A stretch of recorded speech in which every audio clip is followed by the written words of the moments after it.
Hello and welcome to C-Suite Secrets. I'm Heather Parsons, your host, a serial entrepreneur, fractional CFO, and a business strategist. I've spent years juggling business and family life while helping entrepreneurs scale, optimize cash flow, and build real financial success. On our show, we bring you real conversations with founders, executives, and operators about what really moves the needle in their business. No fluff, no filler, just smart strategy, systems that work, and insights that you can put to work right away. With that, let's dive right in. Today, we have Lucky Gobindram, president and co-founder of Kinemeric, on the show. Lucky's an award-winning emerging tech firm pioneer in XR, AI, and immersive enterprise solutions.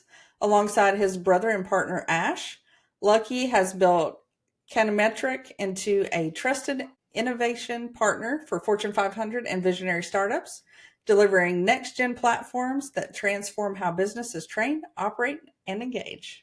Lucky, welcome to the show. Hi, Heather. Thanks for having me. Glad to have you here today.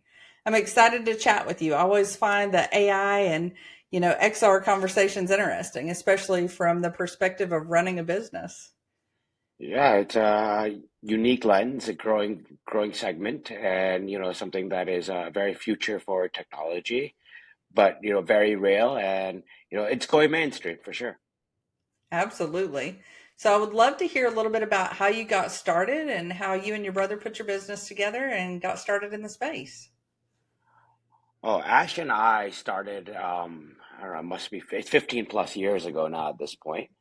It was iPhone 2 App Store 1 when we started actually consulting and building for organizations, but it was much earlier than that we started tinkering and building. I was fortunate to hang around with my elder brother. He had an interest in coding from when we were kids, and as time went on, it became more prevalent in the world, and we were able to commercialize that. And as it became more readily available to everybody, when you had a supercomputer in your pocket, there was a lot of demand for how does that work and what does that mean? And we're digital natives, right? And we were able to lean in and provide value and show people, the opportunity to harness that technology. So we leaned in and we never looked back, and it's been a fun ride. I love it. I think that's really smart, and one of the questions that I get asked a lot and that I worked on a lot as I was still working for other companies, I'd love your take on how you, with something as conceptual and just now coming into place like AI and XR, how do you help finance folks or people who are decision makers understand the return on their investment with those? So looking at your ROI when you're thinking about this, and I've actually had some fun writing a white paper on this a couple of months ago. Um, so when you're looking at ROI and XR, it depends on the use case, right? So today it is traditional spend and cost at a company. So let's use where you guys are, right? You're working in a finance realm, helping businesses. Well, you're fractional, but say you are a firm that's doing that. You've previously been in one of the big firms, right? There's a Yep. lot of different pieces that you need to handle of onboarding, employee education, all those things. So just take L&D. And when you're doing that, there's a natural line item on the P&L for that, as you can attest to, right? And it's not exactly that small, right? Like, if you're thinking about that, what does it cost to bring somebody on board? How long does it take them to learn? Do they actually learn it all that they need to before they get on the floor, or is there learning on the job and error and cost that comes with that, right? So you can measure all that, and the business, not everybody has it to a pinpoint, but they can earmark, how much they're spending yearly on employee education. Then you look at what we're doing. You take the modern method and you benchmark that, right, and how much you're investing. And then you also look at output, right? And then you could see success versus that, right? And reduction in errors or whatever it is. So that's how we traditionally look at it, right? It's like usually cost savings, performance uplift, time efficiency, revenue generation.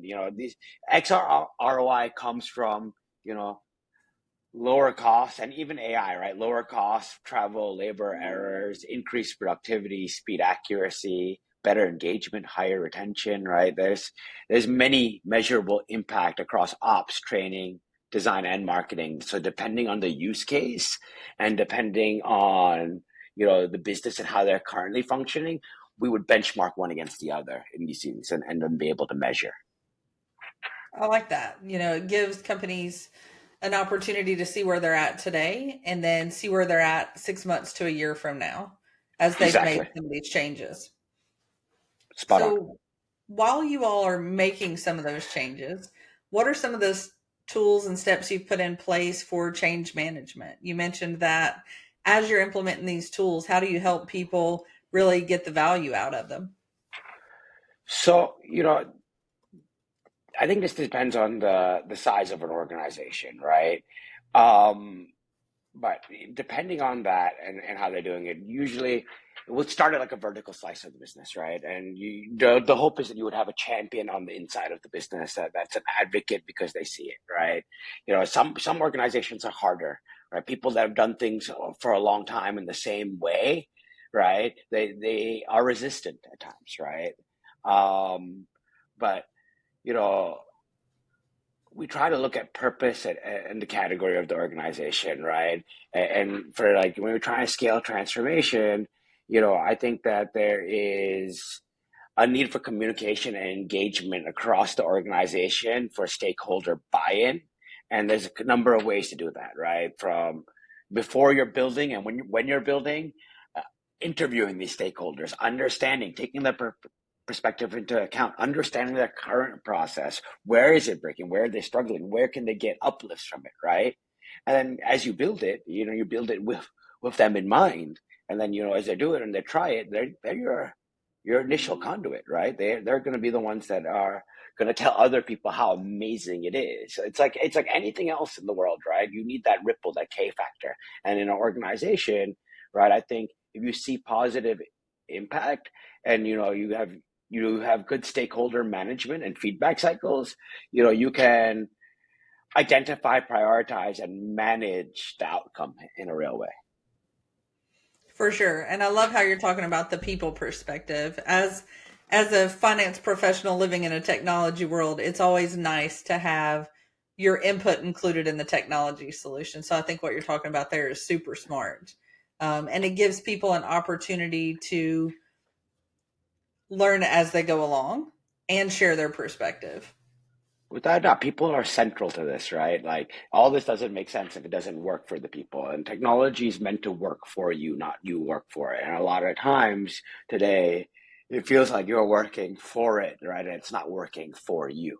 And I think the benefit of technologies like XR and AI, right? It gives you these novel possibilities that are not readily unlocked by the traditional mediums of 2D computing, right? Or even just the human workflow without AI and that real time conversational access to information, right? You're relegated to going back to a textbook or searching and sifting through information to get to the answer. But if you're able to feed it the right information and prompt it, then it's able to surface things that you would have taken time to uncover. It's able to guide you. It's able to unlock these skills, right, and give you power that is, uh, I don't know, superhuman. That's what we all want. We all want that Uh, superhuman power and the extra productivity boost that comes with AI.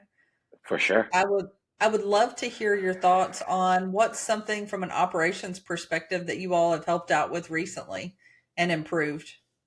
Uh, we were talking about it earlier, right? And I think the operations use case that is really cool with XR and AI is ones that are around skills that are traditionally relegated to a multi-touch, multi-step type process, right? So think about this inspection, maintenance workflow, right? And what it does and what the ripples are downstream, right? And the use case we were talking about is using mixed reality heads up, so heads up display, being able to be out and about, we're on site, able to use the pass through camera to identify the machine by scanning a barcode or a QR code on it or anything of that nature, that be able to be like, oh, this is what it is, and this is where it is, and this is where we are. understand the life cycle and history of the machine, understand how and what needs to be done, taking the course of action within that process, logging that in real time, you know, and prompting the sequential steps, and then being able to use that data to inform other parts of the business in a real way to help that business get more predictive and detail oriented around cost, efficiency, time, etc. Right, and that is, I think, truly one of the holy grails right now of the technology, and one of the low hanging fruit that gets unlocked by the combination of the two technologies, and AI being the beachhead there, right? And being able to harness that data in a data lake or whatnot. Yeah, and what you're talking about there is the secret sauce that I think takes businesses from good to great. You know, from my perspective, somebody who's worked in operation and finance for years, most businesses, 70% of the business is just like any other business. But what you're talking about, being able to take that alternative view and get this data so much quicker and have all this information at your fingertips, I think is a secret sauce that they can use to be super successful and much quicker in what they're doing. As you're building this stuff out, what's your thoughts on protecting people's intellectual property and how all of that factors in as we move into this, XR and AI world? For sure. So, that's multi-pronged, I think, to be honest with you. And I think privacy and ethics are always central to what we do and what practitioners should have in mind as they're building, right, and supporting the ecosystem. But there is the data from spatial world environments and understanding the real world, which I think is going to become more like the mobile phone. And we have front facing cameras and everybody's taking pictures all the time and streaming and all these things. It's no different. It's just another piece of hardware that's doing the same thing. So I understand there's rails that need to be defined there, but I think it's going to be similar to mobile in that way, right? Then when you think about the data from, say, organization and the proprietary equipment and their processes and whatnot, right? That's already living in the cloud, right? And you're just, calling that through APIs and secure communication at that point, right? And it's rendering on those front ends. And then there's another layer of this, right? So that's already feeding to an existing data infrastructure, right? That's already secure. 9 out of 10 times, you're not building that from scratch. You're just querying it and using it and leveraging and rendering. Then there's the other part of it, which is the LLM, which is the 10,000 pound gorilla in the room these days, right? Because people are concerned about their data going to publicly trained models, right, and being used Right. that way, right? And there are solves with that with small language models, right? And being able to run models on device. In fact, Apple just made a big announcement at WWDC about unlocking those possibilities for on device and some of these things. So you're going to start to see an adaptation where they are these SLMs that are going to be leveraged for these use cases, and they'll be on device or whatnot, and they'll be controlled, right? So they won't be interlinked or interwoven into those things. And you started to see enterprises spin up their own forked versions of GPT or whatever it is for internal use and whatnot. And you're going to continue to see definition around that, but there are safeguards for these things. So I don't think that's it, as long as you have a partner that is astute on some of these things, and is consulting you on this and providing that conversation in parallel with you. I think you can define and design an architecture that works for your organization. That's great to hear. I think, another thing that you just mentioned right there, I think is super crucial as we look at the implementation and development of new tools is having that partner. I'm a huge fan and proponent of not doing things alone in business.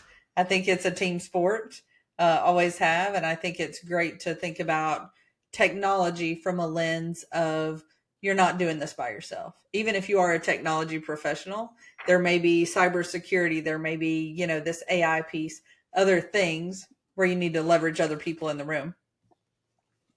Without a doubt. And that's the part of building emerging technology, right? It's learning. It's being willing to learn and tinker, and understand that they are gonna be unknowns. And when you're doing that, being able to stay calm and you know map things out and think strategically, and also as you're doing it, think about what are safe environments, and what data you should be using and where, and make sure you're provisioning your setup correctly, right? I think there's there are ways to do things that are you know were unimaginable a while ago, of the compute that we have, and what's available to all of us.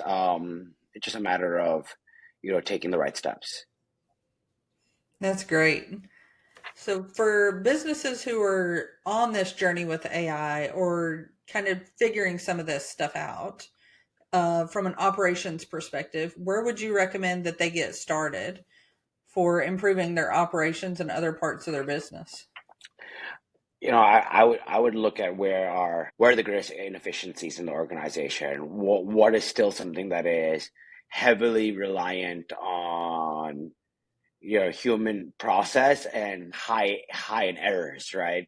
Most businesses have these things where you know there are risk to the organization, and if unclogged, they'll make things more efficient, faster, and also more accurate, right? So I think that's the greatest place to start when you look at something. It's like, okay, where are we investing a lot? And we're investing a lot because it's a high risk to us, and it's very important to our organization, right? And I think when you think about those types of things, right, you will be able to quickly identify that these are opportunities, at the very least, to go through a discovery process, right, and begin to look at the problem and look at the possibilities of what the technology could do for it.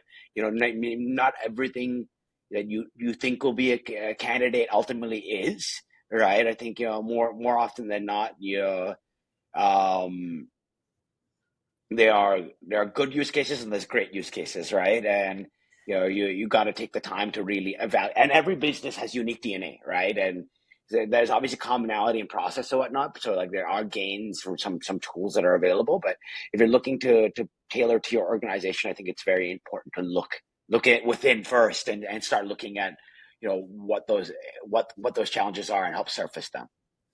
I absolutely love that. As we first start working with the client, one of the first things we do is try to map some of that stuff out. We not only look at goals, but we look at how does your process work today? And then as you map that out, and for business owners, if you don't have this on a Miro board in a slide somewhere, you should really take the time and just map out your process at a high level. And then you can identify where some of these bottlenecks are, or inefficiencies, or if Miss Sarah left tomorrow, we would be in major trouble because now we have this big gap, right? Because people are always going to have life challenges. They're going to get sick. They're going to have these issues. And as a business owner, we have to be somewhat prepared for it. We will never be able to fully replace the person, but we can put systems and processes in place to make it smoother and make it less risky. Yeah, without a doubt. I love it. So, as you're doing some of these things, you mentioned a minute ago about doing a lot of research, and in your company, you're really working on this stuff all of the time. So, how do you all, from an operations perspective, mix doing delivery as well as research and development? I think we're all always tinkering and reading, right? I mean, it's inevitable that if you're going to build emerging technology, you have to have an interest in it. It's going to be hard to, you know, sustain if you're not genuinely in it to win it, right? And in it to learn, and be a good student, as much as a builder. Um, it changes so fast, right? So if you're not learning and playing and doing and experimenting, you're not really gonna keep up. Is the truth, right? So it's just ingrained in our own workflow. We read things like, "Oh, that's interesting." You bookmark it, you come back to it, you try it, and whatnot, right? Um, yeah, I just it's sort of just been. I think it's also in Ash and my DNA. Thankfully, like our dad was a creative individual too. He was in technology, and he brought that out from within us. He was always showing us things and building cool products and things of that nature. So I think it's part of the DNA that we've created through our life, and who we are, and then trying to exemplify that within our organization, right? Absolutely. I think that's one of the things as I talk to entrepreneurs all the time. It's that innate curiosity and not being able to quit, right? So not just from a grit perspective, but as I think about being an entrepreneur and in business holistically, the thought of not continuing to do it and not having that innate desire is really tough. And I think that's one thing that separates most entrepreneurs is you just kind of have it. You never know, right? You gotta keep going. It's part of being, if you're, it's like get knocked down 10, get knocked down 9, get up 10, right? It's just like the entrepreneur mentality. You have to gotta be resilient, right? It's not always gonna work. In fact, uh, I failed more times than I succeeded. I think most entrepreneurs have, right? And like it's just the beast. You gotta keep at it. Chin up, soldier. Like you gotta keep marching. Absolutely. And I think that's what really keeps businesses in the game long term. And I'd love to hear your thoughts on this as well. You all have been in business for quite a while. This is not a new venture for you. So, how do you handle some of those times whenever it's a downturn in the economy or things are a little bit tougher from an operations perspective, or the product that you're pushing is just a little bit tougher to deal with?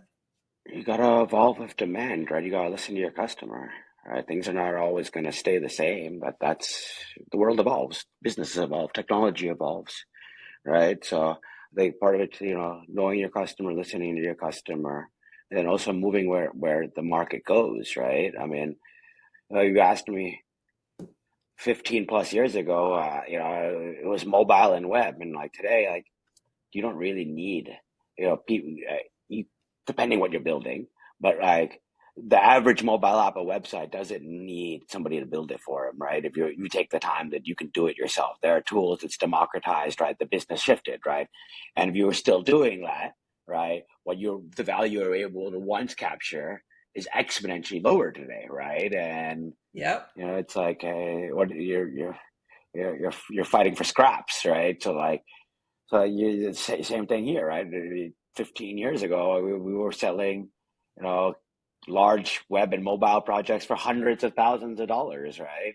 Today, I wouldn't think to go after that market, not because it's not there. There are opportunities that still have that pedigree, and well, they're just much less, and like the demand's just different. And I feel like if you're gonna build something, tools are democratized, right? So let's focus on something that's really going to add value to a business, right? And something that could actually be a game changer. Um, the simple evolution, right? I think is the game. Absolutely. And that evolution piece and what you were just talking about with the website build, I recently saw that myself. Somebody asked the other day, who is the best go to for building a website? And I've recently started building websites on AI, using AI. And it's like, I don't need to hire anybody anymore. I already know all of my brand information. I already have a lot of my copy. You just plug it in and it spits it out in like five It's minutes or less. it's wild. Look at vibe coding, right? That's even a step further, right? And like Ash, my co-founder and brother, he just did a podcast talking about vibe coding and like what we're doing with like prototyping for our customers using vibe coding and whatnot, right? It's crazy the springboard you can have today if you know how to use the tools at your disposal.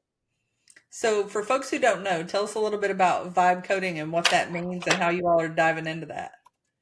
Okay, so I'll start with the definition of vibe coding. And have you vibe coded yourself or no? I don't know anything about this, so we're learning together today. I have a good Okay. idea what it is. I So, read a little bit about it, but I'm learning here.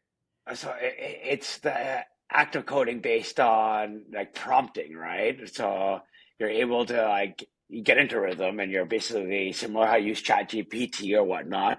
You're prompting. So you're like minimal planning, minimal specs, you're improvising as you're going, right? And you're up to, I mean, I think it's a double-edged Okay. sword, right? Because like you can go two steps forward, one step backwards, but like you find a rhythm, right? And you're able to, repeat it and move along, right? But yeah, I mean it's a very experimental way to build today, but it's taking the idea of what I think we've all sort of become accustomed to of like agentic prompting and being able to do that to create a website or a product, right? And you know, I think there's still moments where human intervention helps with that process. But yeah, no, it's very good for quick prototyping to you know exemplify an idea or a product and say as a deliverable within a discovery phase or something like that as an intermediary step before you actually fully build it, right? I love it. I have actually done this now that you're talking a little bit about it. Okay. I just built a cash flow forecasting tool this way. I knew what I Okay, wanted it to look exactly. like. And I was like, okay, I'm going to use this tool. I'd heard about it from somebody else. And you just start with an idea. And as it provides the shell, you can build it out. Like, okay, well, I know what it should do. I want it to do this. I want it to give me this return on investment. I want it to tell me what my break even point is. So that's how I developed our cash flow forecasting Yeah, tool. exactly. I know as an accountant how it should look, but I want to also make it super easy for any business owner to use that doesn't have an accounting degree. Yeah. And you were able to do just that by yourself with ease in record time, right? Right. It's wild. Stuff that I would have had to pay thousands and thousands of dollars to have somebody else do for me. And now Oh I yeah. get to see it real time after I may have to go walk and get a cup of tea and come back. But after that, it's sitting there waiting for me to look at it and see, does it look right? And you feel very accomplished. Well, yeah, it's something you couldn't do before. Exactly. No, I love that. So, as you all are getting into the vibe coding and everything else, what do you see on the horizon? What do you think the next big thing is going to look like? I think we've talked about some of it. I think it's definitely at the intersection of XR and AI. I have my theories on where that shows the most value, but I think it is a mix of that and the democratization of creation in a real way, right?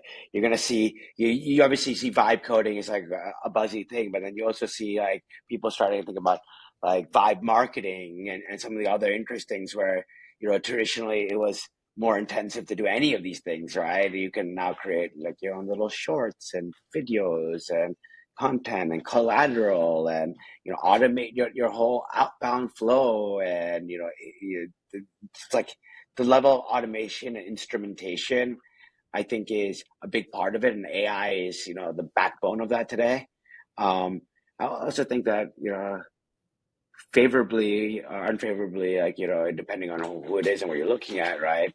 Technology is going to change and our relationship with technology is going to evolve and change, right? To be more personal and, you know, less, all consuming in your face, right? I think there's a major shift, I think, culturally, especially for even generations younger than me, that I feel like they just see the internet and interface with the internet differently than we do.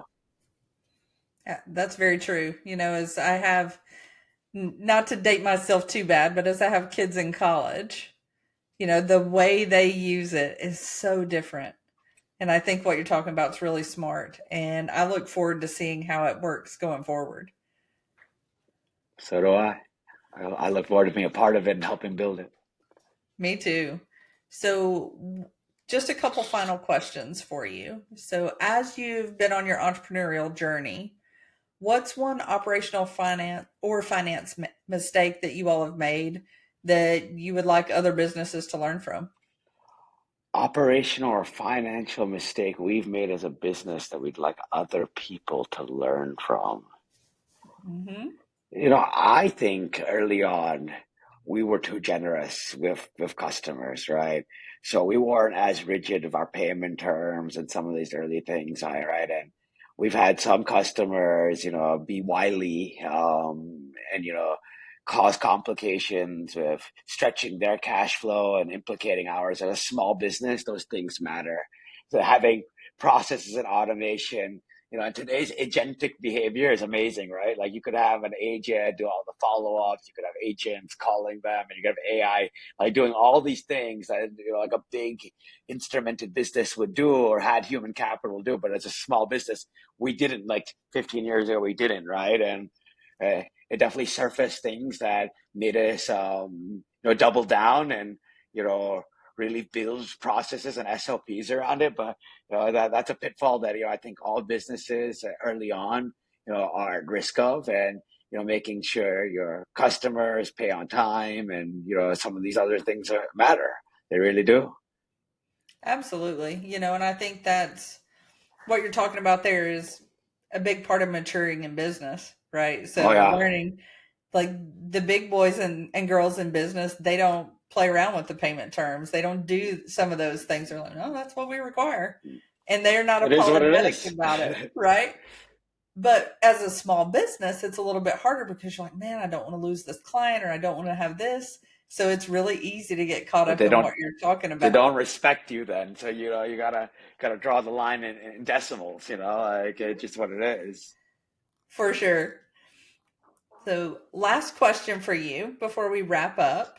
So, as an entrepreneur, what's one secret that you wish you would have known as you were getting started owning your own business? Oh, one secret I wish I had known as an entrepreneur when I was starting my business.